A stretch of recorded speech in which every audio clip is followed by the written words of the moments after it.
வயிற்றில் பசி உங்களுக்கு தெரியவில்லையா? பசித்ததுதான். அப்படி இலங்கையில நேற்று ஒரு சிறுமி காலை உணவு கூட உண்ணாமல் இன்று காலை ஒன்றும் சாப்பிடவில்லை. உறவுகள் அனைவருக்குமே வணக்கம். நேற்றைய தினம் சிறுவ தினம். உலகத்தில் இருக்கக்கூடிய அனைத்து சிறுவர்களும் பார்த்தீங்கன்னா சந்தோஷமாக அந்த சிறுவ தினத்தை கொண்டாடி கொண்டிருக்கிற அந்த நேரத்தில் இலங்கையில நேற்று ஒரு சிறுமி காலை உணவு கூட உண்ணாமல் மதியம் என்ன உணவு உண்ண போகின்ற என்று கூட தெரியாமல் பாடசாலை சென்றிருந்த ஒரு சம்பவம் இடம்பெற்றிருந்தது. அந்த காணொலி சமூக வலைதளங்கள் வழியாகி பார்த்தீங்கன்னா அந்த காணொலி நேற்று சமூக வலைதளங்களை பரவி பார்த்தீங்கன்னா இலங்கையில் முழு இலங்கையுமே பார்த்தீங்கன்னா ஒரு சோகமான மையத்துக்கு மாற்றி இருந்தது. அந்த காணொலி சிங்கள பகுதியில் இடம்பெற்றிருந்த அந்த சம்பவம் என்னென்னு பார்த்தீங்கன்னா, பாடசாலைக்கு ஒரு மாணவி காலையில் சென்றிருக்கிறார். பாடசாலையில் இருந்த ஆசிரியர் அந்த மாணவியை சாதாரணமாக கேட்கிறார், காலையில் என்ன உணவு உண்டீர்கள் என்றால் ஒன்றும் உண்ணவில்லை. மதியம் என்ன உணவு எதுவும் கொண்டு வந்தீர்களான்னு கேட்டால் இல்லை. இரவு என்ன சாப்பிட்டீர்கள்னு கேட்டால் நந்தம்மா, அதாவது அவருடைய சித்தி அல்லது பக்கத்து வீட்டில் இருக்கக்கூடிய ஒரு அத்தை என்று அப்படியான பொருளை வரக்கூடியவர், அவர் கொடுத்த உணவு சோற்றை நான் சாப்பிட்டேன் இரவு என்று சொல்லுகின்றார். அந்த காணொலி நீங்கள் பார்க்கலாம். அந்த காணொலி அந்த உரையாடல் என்ன பார்த்தீங்கன்னா சிங்கள மொழியில் இருக்கின்றன. நான் உங்களுக்கு அதை தமிழிலே போடுகின்றேன், நீங்கள் பார்க்கக்கூடியமாக இருக்கும். உண்மையாகவே இப்படியான சிறுவர்கள் எங்கள் பிரதேசங்களிலும் தமிழர் பிரதேசங்களிலும் அதிகமாக இருக்கிறார்கள். ஒன்று ரெண்டு காணொலி மூலமாக இப்படியான சம்பவங்கள் பார்த்தீங்கன்னா காணொலி ஊடாக வெளியாளி வருகின்றன. காணொலி மூலம் வராத அல்லது உணவு இல்லாமல் சாப்பிடாமல் பாடசாலைக்கு போகாமல் நிற்கக்கூடிய மாணவர்கள் எண்ணிக்கை எல்லாம் பார்த்தீங்கன்னா எங்கட பிரதேசங்களை பொறுத்தவரையில் அதிகமாக இருக்குது. நீங்கள் நினைக்கலாம் யுத்தத்தின் பிறகு பார்த்தீங்கன்னா எங்கட பகுதி அரசாங்கம் கண்டுகொள்ளல, எங்கட பிரதேசங்களுக்குரிய வசதிகளை அரசாங்கம் செய்து கொடுக்கல என்று பார்த்தா கூட இலங்கையில் தென்பகுதியிலையும் அதே நிலைமையில தான் இப்பவும் இருந்து கொண்டிருக்குது. அப்போ இதுக்கெல்லாம் யார் காரணம்? இந்த ஆட்சியில் இருக்கக்கூடியவர்கள் என்ன செய்திருக்கிறார்கள்? காலையில் ஒரு மாணவி உணவு உண்ண இல்லாமல் சாப்பிடாமல் பாடசாலைக்கு போகிறார் என்றால் அதுக்கெல்லாம் யார் காரணம்? பெற்றார்கள் தான் காரணமா? ஒரு கட்டத்தில் பார்த்தீங்கன்னா அந்த டீச்சர் அந்த பிள்ளைகிட்ட கேட்குறா, அப்போ அம்மா வேலைக்கு போகிறாதானே, அப்போ ஏன் உங்களுக்கு காலையில் சாப்பாடு தெரியலன்னு கேட்க அந்த பிள்ளை சிரிச்சு கொண்டே சொல்லுது, அம்மா சீட்டு பிடிக்கிறா, சீட்டுக்கு காசு கொடுக்கணும், அதோட அம்மாவுக்கு கடன்கள் நிறைய இருக்குது, அம்மா அந்த கடன் காசு கொடுக்கணும். ஆனால் இதுவரையும் அந்த காணொலியில் அந்த அப்பா இருக்கிறாரா இல்லையா என்பதோட பார்த்தீங்கன்னா அந்த காணொலியில் எதுவும் சொல்லப்படவில்லை. அப்போ அதுக்கு பிறகு பார்த்தீங்கன்னா டீச்சர் இருக்கிறா, இரவு நீங்கள் என்ன சாப்பிட்டு வந்தீங்க, இரவு என்ன சாப்பிட்டு வந்தாண்டா, இரவு என்ன சாப்பிட்டு நீங்கள் இருக்க பக்கத்தில் இருக்கக்கூடிய அந்த அண்டி வீட்டிலேயோ அண்டி நந்தம்மா என்று சொல்கிற சிங்களத்தில் நந்தம்மா என்று தான் குறிப்பிடப்படுகிறது. எனக்கு அது என்னென்னு தெரியல, அத்தையா சித்தியா என்று தெரியவில்லை. நந்தம்மாவின் வீட்டிலே சோறு தந்தார்கள், சாப்பிட்டு அந்த பிள்ளை சொல்லுது. அப்போ நீங்கள் காலையில் ஒன்றுமே சாப்பிடலன்னு கேட்க, காலையில் தண்ணிக்குள்ளே சீனியை போட்டு கலக்கிட்டு குடிச்சிட்டு வந்தேன், அதுதான் என்னுடைய சாப்பாடுன்னு அந்த பிள்ளை சிரிச்சு சொல்லுது அந்த காணொலியில். அது சிங்கள மொழி மூலம் அந்த காணொலி இருக்குது. அந்த காணொலியை சிங்களம் தெரிஞ்சாக்கள் யாரும் பார்த்து கொண்டு இருந்தால் கட்டாயம் கண்ணால் கண்ணீர் வரும். அந்த பிள்ளை சிரிச்சு கொண்டு சொல்லுது. ஆனால் அந்த பிள்ளைன்னு அந்த மனதில் இருக்கிற அந்த வேதனை வலிகள் அதுங்களால் புரிஞ்சு கொள்ளக்கூடியமாக இருக்குது. ஏன்னா கண்ணீர் வரும் கட்டாயம் அந்த காணொலியில் அந்த பிள்ளை சொல்கிறதையும் பார்க்க. அப்படி அதுக்கு பிறகு அங்கே ஆசிரியர் அந்த பிள்ளைக்கு சாப்பாட்டுக்கெல்லாம் ஒழுங்கெல்லாம் செய்திருந்தார். அது அடுத்த கட்டமாக.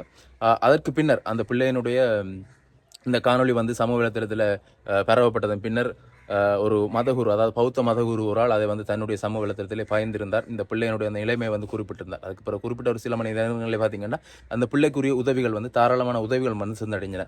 அதுக்கு அந்த அந்த அந்த விஷயத்துக்கு பார்த்தீங்கன்னா அந்த மதகுருக்கு நான் நன்றியை தெரிவித்துக் கொள்கிறேன். நீங்கள் நன்றியை தெரிவித்துக் கொள்வீங்கன்னு நினைக்கிறேன். ஏனெண்டா இப்படித்தான் இருக்குது இலங்கையில் பல மாற்றங்கள் வந்தாலும் பல இதுகள் வந்தாலும் எல்லாம் வெளிப்படையாக சொல்லப்படுவதும் இல்லை. பல மக்களை சென்று அடைவதும் இல்லை. பாமர மக்களை சென்று அடைவதும் இல்லை, கஷ்டப்பட்ட மக்களை சென்று அடைவதும் இல்லை. ஒரு சில மக்களுக்கு கொடுக்குறோம் என்று காட்டிவிட்டு பார்த்தீங்கன்னா அது எல்லாமே சூறையாடப்பட்டன. இவ்வளவு காலமாக அப்படித்தான் நடைபெற்று கொண்டிருந்தன. இனி வர்ற ஆட்சியில இனி வந்திருக்கக்கூடிய இந்த ஆட்சியில என்ன நடக்கும்ன்றதை எங்களால் சொல்ல இயலாது. நடக்க போதுதான் பார்க்கலாம். ஆனால் இப்போ நாங்கள் இந்த ஆட்சியை குறை சொல்ல இயலாது. ஏனென்றால் பதவியேற்று இப்போதான் ஒரு கிழமை. கட்டாயம் அனுரகுமார் திசாநாயக்க புதிய ஜனாதிபதியும் இந்த காணொலியை பார்த்திருப்பேன் என்று நினைக்கிறேன். அதோடு அவருடைய அந்த பிரதமர் கூட ஒரு நல்ல படித்த நிலையிலே இருந்து அடிமட்டத்திலே இருந்து வந்திருக்கக்கூடியவர்கள். அவர்கள் இந்த வலிகள் வேதனைகளை நன்கு புரிந்து கொள்வார்கள் என்று நினைக்கிறேன். இந்த இப்படியான பாடசாலை மாணவர்கள் கட்டாயம் பாடசாலையில் அந்த சத்துணவு கொடுக்குற அந்த திட்டத்தை கட்டாயம் நடைமுறைப்படுத்தணும். ஏனென்றால் மாணவர்கள் கல்வி கற்கைகள் வீட்டில் அவர்களுடைய நிலைமை என்னவாக இருந்தாலும் பாடசாலையிலே கல்வி கற்கும் பொழுது மன நிம்மதியோடையும் மன திருப்தியோடையும் வயிறு நிறைந்திருந்தால் தான் பார்த்தீங்கன்னா அந்த படிக்கலாம்னு சொல்லுவார்கள். எங்கட வீடுகளையும் சொல்கிறோம் அப்படி தான், சாப்பிட்டு போனால் தான் படிக்கலாம்.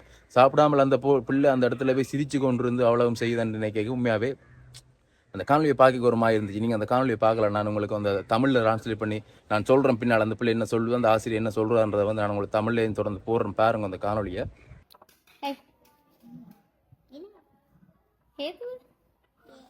ஒன்றுமில்லை வீட்டிலே என்று சொல்கிறீர்கள். அம்மா ஒரு வேலைக்கு எங்கேயோ வீட்டை போறாதானே?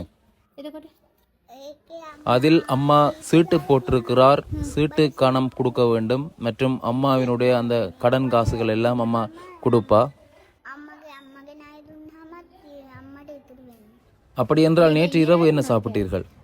நேற்று இரவு சித்தியூரால் கொடுத்து சோறு கொஞ்சம் சாப்பிட்டேன். இன்று காலை ஒன்றும் சாப்பிடவில்லை. அப்படி என்றால் பாடசாலைக்கு என்ன எடுத்து வந்தீர்கள் சாப்பிடுவதற்கு? இன்று ஒன்றும் கொண்டு வரவில்லை. அப்படி என்றால் நேற்று இரவு சித்தியின் வீட்டில் சோறு சாப்பிட்டீர்கள், காலை ஒன்றும் சாப்பிடவும் இல்லை, பாடசாலைக்கு ஒன்றும் எடுத்து வரவும் இல்லை. அப்படி என்றால் நீங்கள் எப்படி இருக்கிறீர்கள்? பசி அல்ல உங்களுக்கு? எங்களுடைய கணித ஆசிரியர் எனக்கு சொன்னார், எங்களுடைய அந்த கேண்டீனிலே சோறு இருப்பதாக சொன்னார். நான் அதை கேட்க போனேன். அப்பொழுது அங்கே கேண்டீனே சாப்பாடு இல்லை என்றார்கள். கேண்டீனில் சாப்பாடு இல்லை என்றார்களா? அப்படி என்றால் நீங்கள் காலையும் சாப்பிடாமல் மதியமும் சாப்பிடாமல் எப்படி பாடசாலையில் உங்கள் வேலைகளை செய்வீர்கள்? இப்போது உமக்கு பசி இல்லையா? வயிற்றில் பசி உங்களுக்கு தெரியவில்லையா? பசித்ததுதான். அப்படி என்றால் அதற்கு பிறகு தண்ணிக்குள்ளே சீனி போட்டு தந்தார்கள். எத்தனை மணிக்கு? காலையில். சோறு இல்லாதபடியால் தண்ணிக்குள்ளே சீனி போட்டு தந்தார்களா? அப்படி பார்த்தீங்கன்னா அந்த ஆசிரியருக்கும் அந்த மாணவிக்கும், அந்த சிறு மாணவிக்கும் இடையிலே இடம்பெற்ற அந்த உரையாடல், அந்த காட்சி, இந்த காட்சி தான் பார்த்தீங்கன்னா நேற்றைய தினம் இலங்கையில் இருக்கக்கூடிய அனைவரையும் வந்து சோகத்தில் ஆற்றியிருந்த ஒரு காணொளி. சிறுவர் தினத்தின் அண்ணாத்து பல சிறுவர்கள் எல்லாமே சந்தோஷமாக இருந்து கொண்டிருக்கக்கூடிய அந்த நேரத்தில் காலை உணவு கூட இல்லாமல் பாடசாலையில் இருக்கக்கூடிய அந்த மாணவியுடைய காணொளி பலருடைய மனதிலேயும் பார்த்தீங்கன்னா ஒரு தாக்கத்தை ஏற்படுத்தி இருந்தக்கூடிய ஒரு விஷயம். அதற்கு பிறகு பார்த்தீங்கன்னா இப்போ நீங்கள் பார்த்து கொண்டிருக்கிறது வந்து அந்த பிள்ளைக்கு கிடைக்கப்பட்ட அந்த உதவிகள். நீங்கள் நான் சொன்ன மாதிரி அந்த மதகுரு, பௌத்த மதகுரு ஒரு அங்கே காணப்படுகிற அந்த மதகுருவால் தான் பார்த்தீங்கன்னா அந்த பிள்ளைக்குரிய உதவிகள் எல்லாமே அந்த இடத்துல செய்து கொடுக்கப்பட்டிருந்தன.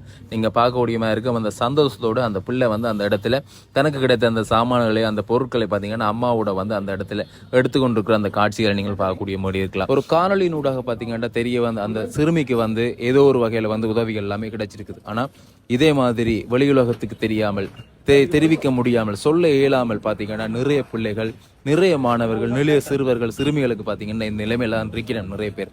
இந்த பிள்ளையின் மனதில் இருக்கிற ஏக்கங்கள்ல மாதிரி இன்னும் நிறைய பிள்ளைகள் இந்த மனதில் வந்து ஏக்கங்களுடன் வாழினோம். காலை உணவுகள், மதிய உணவுகள் இல்லாமல் வீட்டில் இருக்கக்கூடிய பிரச்சனைகளையும் சமாளித்துக் கொண்டு வாழக்கூடிய பிள்ளைகள் அதிகமாக இருக்கிறார்கள்.